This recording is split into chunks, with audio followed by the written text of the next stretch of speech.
Les Ardennes, un déclin qui dure. 3 habitants de moins chaque jour. L'équivalent de la ville-préfecture Charleville-Mézières rayée de la carte en 50 ans. Les Ardennes, champions du Grand Est, du chômage et de la pauvreté. Mais tout au bout de la diagonale du vide, des initiatives naissent pour tenter de relever un défi, faire revivre un désert. À Saint-Germain-Mont, 806 habitants, un entrepreneur redonne vie à une friche industrielle. Je m'appelle Sylvain Duménil, je suis le fondateur du groupe Scorp. Le défi qu'on avait ici, c'est de pouvoir réindustrialiser et fabriquer en France, dans les Ardennes. En 2019, le chef d'entreprise rachète les 6 hectares d'un site industriel à l'abandon, l'ancien poumon économique qui a fait vivre le village pendant 143 ans. En fait, c'était une ancienne sucrerie. Et au moment où on a racheté, qui était complètement en état de friche, jusqu'à ce qu'on arrive. Donc en fait, il n'y avait pas de toit, ça avait été désamianté et c'était voué à la destruction. Là, vous avez tout le centre d'entraînement. Donc là, c'est une zone, on va dire, search and rescue pour tout ce qui est donc catastrophe naturelle, tremblement de terre. Et là-bas, secours routier. Un centre d'entraînement pour sapeurs-pompiers, secouristes et forces spéciales qui sert aussi à tester le matériel de sauvetage fabriqué par Scorp. Pinces de désincarcération, détecteurs pour localiser les victimes sous des décombres et des pneumatiques pour les immeubles fragiles. Depuis sa création en 1994, le groupe était implanté près de Reims et de Charleville-Mézières.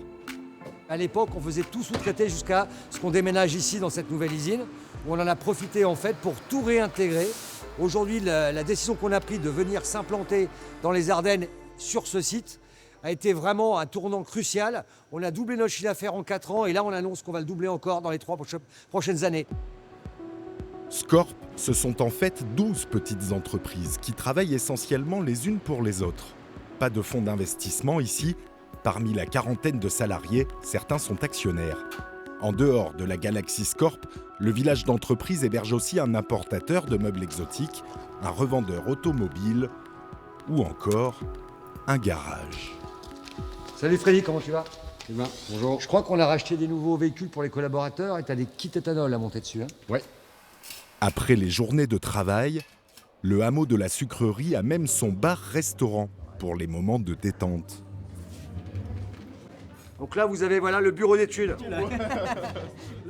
Au comptoir, on trouve aussi le garagiste d'en face et copropriétaire du hameau, celui à qui Sylvain Duménil s'est associé, celui qui a d'abord racheté seul la sucrerie, par attachement au lieu. Comme j'y ai passé toute ma carrière, j'ai eu un coup de sang ou de folie, on appelle ça comme on veut. Je voulais pas que ça soit démoli, donc j'ai trouvé des partenaires et voilà, on voit le résultat aujourd'hui. Le village d'entrepreneurs est aussi devenu l'un des rares lieux de sortie pour les habitants du secteur. Bonsoir. Ce soir, c'est Bingo Mondor.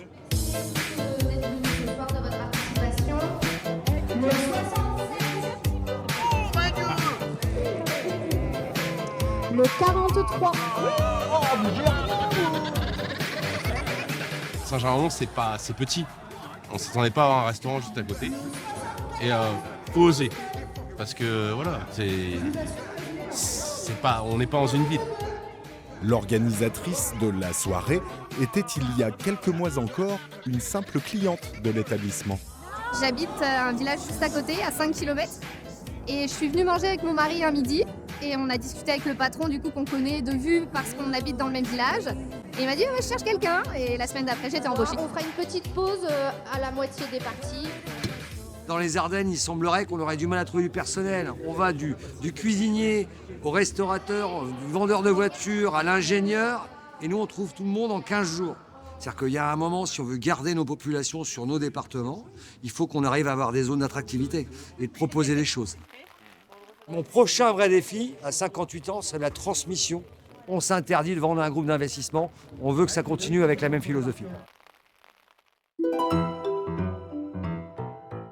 Bâtir une ruralité où l'on travaille, où l'on s'amuse, où l'on grandit.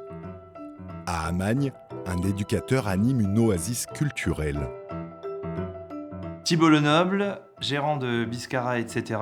Mon défi, c'est de faire vivre la musique et les arts dans un territoire rural et un village de 760 habitants.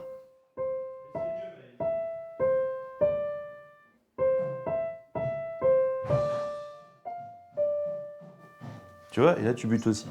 Il y a 10 ans, quand j'ai commencé, j'avais pas les moyens d'avoir un local commercial, des choses comme ça. J'ai choisi de commencer à donner les cours chez moi. Ce grand local que Thibault loue désormais à la mairie, c'est l'ancienne épicerie du village qui a fermé. Les parents font jusqu'à 25 km pour venir. C'est vraiment bien d'avoir ce genre de choses dans un petit village, c'est vraiment super pour nous.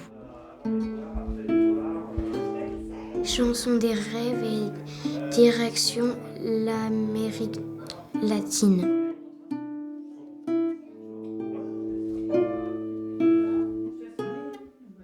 Il y en a un qui est dur. Bon, en fait, ils sont tous les deux durs parce que faut quand même sur un, il faut apprendre 4 notes. Et sur l'autre, on les connaît, mais il est compliqué quand même. Comme ses élèves, Thibault aussi est un enfant du pays, mais lui a fréquenté une école de musique plus académique. Etc. Et après on passe. Moi j'étais très timide étant gamin, et tout ce qui est audition, etc. C'est quand même marquant. Et donc chez nous il n'y a pas d'audition, il n'y a pas d'examen de fin d'année, il n'y a pas de formation musicale. C'est le plaisir avant tout, et je pense que ça leur est bénéfique. Biscara, etc. n'est pas qu'une école de musique. On y enseigne le théâtre, on y donne des cours de soutien scolaire. Ninon y a appris l'anglais et suit maintenant les ateliers de dessin. Je trouve qu'il y a trop de noir. Tu peux aisément rajouter de la couleur. Hein. Entre filles, on prépare la prochaine décoration de la devanture. C'est pour reproduire Miro. Ça va être sur les fenêtres de devant, pour montrer aux gens ce qu'on fait. L'école de musique a une grande importance dans le village parce que Thibault il fait plein d'activités en dehors. Il intervient beaucoup dans le village sur des événements, sur des animations. 150 élèves inscrits dans cette école touche à tout et ça fait 10 ans que ça dure. En plus, en étant à la campagne comme ça, c'est dans un petit village. On ne penserait pas que ça puisse fonctionner finalement, mais les gens sont demandeurs de lieux comme ça, de tiers-lieux, si on peut appeler ça un tiers-lieu, mais un lieu un petit peu atypique. Marine à la basse, Auguste à la batterie, Timothée à la guitare, Louane au clavier. Le groupe Point Virgule participe à un tremplin avec leur propre composition. En jeu, un concert sur la grande scène du festival rock organisé dans le village. J'ai hâte, mais je stresse aussi. Parce que j'aime bien faire les concerts, mais je suis encore stressée de la vie.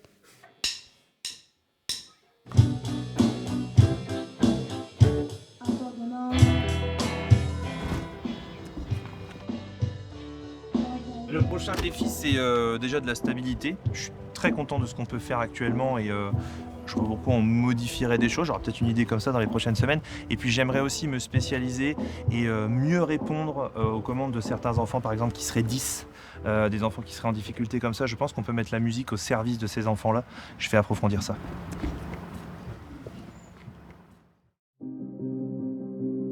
Des services de proximité pour faire vivre un territoire et pour faire vivre sa population. À Fumay, un médecin installe d'autres médecins dans un désert médical. Je suis Nicolas Villonnet, médecin, et mon défi a été d'honorer la confiance des élus en faisant venir les médecins en territoire rural. Quand on lui propose d'ouvrir un centre de santé dans les Ardennes, l'ancien urgentiste et conseiller santé de Sébastien Lecornu au ministère des Outre-mer. Alors j'aurais pu rester sur Paris en effet puisque j'avais des propositions, mais je suis très attaché aux Ardennes et ça a beaucoup de sens que de faire venir des médecins en milieu rural. On sait que c'est un vrai service que l'on rend à la population. J'aime la difficulté, mais j'aime aussi les défis que je sais pouvoir remporter. Le centre intercommunal de santé Ardennes-Rive-de-Meuse reçoit ses premiers patients en septembre 2024. Bonjour monsieur. 4 généralistes, 4 spécialistes, une sage-femme, une infirmière, 6 agents administratifs sont salariés par la communauté de communes. Bonjour Pierre. À 75 ans, le pédiatre Pierre Léonard a quitté son cabinet en libéral pour rejoindre l'équipe. On ne peut pas travailler 60 heures semaine jusqu'à 80 ans. Je fais 3 jours semaine. Donc c'est comme déjà plus qu'un mi-temps, mais ça permet d'avoir une activité correcte et de ne pas abandonner les patients les autres jours. Puisque quand je ne suis pas là, il y a les médecins traitants. Pour convaincre les praticiens de venir à fumer, le médecin coordinateur a sa panoplie d'arguments. Le tout premier, quand je discute avec des médecins candidats, c'est de les libérer de la contrainte administrative. Si vous venez au centre de santé, vous ferez vraiment de la médecine et de la consultation. Le deuxième argument, c'est l'équilibre pro-perso. Bonjour. Vous avez rendez-vous, messieurs, dames? En 18 mois d'existence, le centre de santé a assuré 15 000 consultations et reçu plus de 4 500 patients. C'est comme ça tout le temps. Faute de médecins sur place, beaucoup de patients de ce territoire transfrontalier allaient se faire soigner en Belgique. Les transports en commun, il n'y en a pas, les trains, il y en a très peu. C'est du temps de gagner. Et puis en temps de rendez-vous, on passe de 6 mois à 1 semaine, à 15 jours. Installez-vous. Alors comment allez-vous? Ça va? Déjà classé comme désert médical prioritaire, Ardennes-Rive-de-Meuse allait perdre la moitié de ses médecins quand le centre a ouvert. Donc on va faire la prise de sang complémentaire. On a repris beaucoup de patients qui n'avaient pas vu de médecin depuis plusieurs années, des patients qui avaient un traitement au départ qui n'ont pas pu le faire renouveler, donc qui étaient en rupture de traitement, rupture de soins totale, c'était assez compliqué. Ouais. Depuis le début de l'année, le centre intercommunal a lancé ses satellites. Nous sommes à l'antenne de Vireux-Vallerand. C'est une des 3 antennes du centre de santé, puisque nous avons une antenne à Revin, à Vireux-Vallerand et à Givet. Ce sont les mêmes consultations que vous pouvez trouver à Fumay, puisque nous avons de quoi faire des consultations classiques, mais aussi un échographe pour la sage-femme et la cardiologue. 1 million d'euros par an de budget, bientôt 2. Le remboursement des actes par l'assurance maladie finance l'essentiel et la communauté de communes comble le déficit, 400 000 euros en 2025. À minima, les praticiens s'équilibrent au niveau de dépenses-recettes et le support ou le complément, c'est pour, je dirais, payer, subvenir aux besoins de ce qui est administratif. Objectif, atteindre l'équilibre budgétaire en 3 ans et grandir, encore grandir. Le prochain défi, c'est d'intégrer un nouveau bâtiment, plus grand, plus moderne, permettant d'accueillir plus de médecins et de professionnels de santé. On a aujourd'hui un bâtiment de 300 m², celui-ci fait un peu plus de 3000 m², donc on voit bien notre ambition d'accueillir beaucoup plus de professionnels et d'avoir des conditions de travail adaptées aux enjeux de santé publique du territoire. 3 lieux, 3 personnalités engagées pour un défi, revivifier campagnes et villages. De moins en moins d'habitants quittent les Ardennes. Serait-ce un peu grâce à eux ?